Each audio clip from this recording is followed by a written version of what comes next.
ಖಾಸಗಿ ಯೂನಿವರ್ಸಿಟಿಗಳಾದರೂ ಎಷ್ಟು ಜನ ಕಲಿತಾ ಇದ್ದಾರೆ.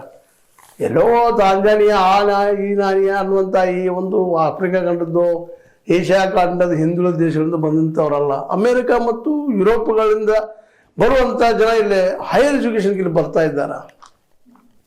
ಒಂದು ಪ್ರೊಫೆಷನಲ್ ಉದ್ಯೋಗ ಮತ್ತು ಬೇರೆ ರೀ, ಪ್ರೊಫೆಷನಲ್ ಉದ್ಯೋಗ ಸಿಗ್ತದಂತೆ ಬರ್ತಾರೆ. ಡಾಕ್ಟ್ರಿಗೆ ಆಯ್ತು, ಇಂಜಿನಿಯರಿಂಗ್ ಆಯ್ತು, ಅದು ಇನ್ನೂರು ಕ್ಷೇತ್ರಗಳು, ಫಿಸಿಕ್ಸ್ ಆಗಿರ್ಬೋದು, ಕೆಮಿಸ್ಟ್ರಿ ಆಗಿರ್ಬೋದು. ಅದೇ ಕಾಲಕ್ಕೆ ಇನ್ನೂ ಅನೇಕ ಶ್ರೇಷ್ಠ ಸಬ್ಜೆಕ್ಟ್ಗಳಿದ್ದಾವೆ. ಅವಸರ ಬಗ್ಗೆ ಅಭ್ಯಾಸ ಮಾಡಿಗೆ ಯಾರು ಬರ್ತಾರೆ? ಇಂಜಿನಿಯರಿಂಗ್ ಕಲಿಯಾಗಿ ಬರೋದಂತಲ್ಲ, ಟೆಕ್ನಿಕಲ್ ಇನ್ನೂ ಎಮಿ ಮಾಡೋಂಥವ್ರು ಎಷ್ಟು ಜನ ಬರ್ತಾ ಇದ್ದಾರೆ. ಅದಂತ ಮತ್ತು ಬೇರೆ ಏನು ಕೋರ್ಸ್ಗಳಿದ್ದಾವಲ್ಲ, ಫಿಸಿಕ್ಸು, ಕೆಮಿಸ್ಟ್ರಿ, ಮ್ಯಾಥಮೆಟಿಕ್ಸು, ಬೇರೆ ಎಷ್ಟು ಜನ ನಮ್ಮಲ್ಲಿ ಬರ್ತಾ ಇದ್ದಾರೆ ಅಂತ. ಸ್ವತಂತ್ರವಾದ ಮೀಡಿಯಾಗೆ ಬೇಕಾಗಿರುವುದು ಸ್ವತಂತ್ರ ಧ್ವನಿ. ಆ ಸ್ವತಂತ್ರ ಧ್ವನಿ ಉಳಿಸಲು ನೀವು ಮಾಡಬೇಕಾದದ್ದು ಇಷ್ಟೇ. ಅದೇನಪ್ಪಾ ಅಂತಂತಂದ್ರೆ, ನಿಮ್ಮ ಕೈಲಾದಷ್ಟು ಸಹಾಯ ಈ ಚಾನಲ್ಗೆ ಮಾಡಿ ಹಾಗೂ ನಿಮ್ಮ ಧ್ವನಿಯನ್ನು ಕಾಪಾಡಿಕೊಳ್ಳಿ.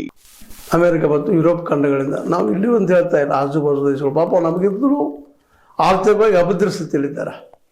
ಹೀಗಾಗಿ ನಮ್ಮ ಯೂನಿವರ್ಸಿಟಿಗಳಲ್ಲಿ, ಸರ್ಕಾರಿ ಯೂನಿವರ್ಸಿಟಿಗಳಲ್ಲಿ ಬೋಧಕರಿಲ್ಲ, ಸರಿಯಾಗಿ ನಡೀತಾ ಇಲ್ಲ ಕ್ಲಾಸ್ಗಳು, ಆ ಮಟ್ಟದ ಉನ್ನತ ಮಟ್ಟದ ಶಿಕ್ಷಣದ ಮಟ್ಟ ಅಲ್ಲಿಲ್ಲ ಅನ್ನೋದು ವರದಿಗಳು. ಈಗಾಗಲೇ ಸುಪ್ರೀಂ ಕೋರ್ಟ್ ಅಂತ ವರದಿಯನ್ನು ತಮ್ಮ ನ್ಯಾಯದ ಮುಖಾಂತರ ರಚಿಸಿದಂಥ ಕಾರ್ಯಪಡೆಯಿಂದ ಅದನ್ನೆಲ್ಲ ತರಿಸ್ಕೊಂಡು ಇವತ್ತು ಡೈರೆಕ್ಷನ್ 7 ಡೈರೆಕ್ಷನ್ ಮಾಡ್ತಾ ಇದ್ದಾರೆ ಅವರು.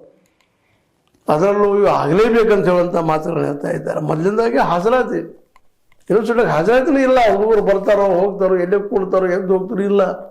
ಅದು ಆಗಬೇಕಾಗಿದ್ದು ಮಾಡೋರು ಯಾರು? ಅಲ್ಲಿ ಆಡಳಿತ ಮಂಡಳಿ ಮಾಡಬೇಕು. ಪ್ರೈವೇಟ್ ಇರಲಿ, ಗೌರ್ಮೆಂಟ್ ಇರಲಿ. ಗೌರ್ಮೆಂಟ್ ಅಂತ ಕೇಳೋರು ಇಲ್ಲಲ್ಲೇ ಬಂದರೋ ಹೋದ್ರು ಹಾಜರಾತಿ ಬಗ್ಗೆ ಕಾಳಜಿ ವಹಿಸಬೇಕಾಗಿದೆ. ಮುಂದೆ ಪಠ್ಯಕ್ರಮ ಮತ್ತು ಪರೀಕ್ಷಾ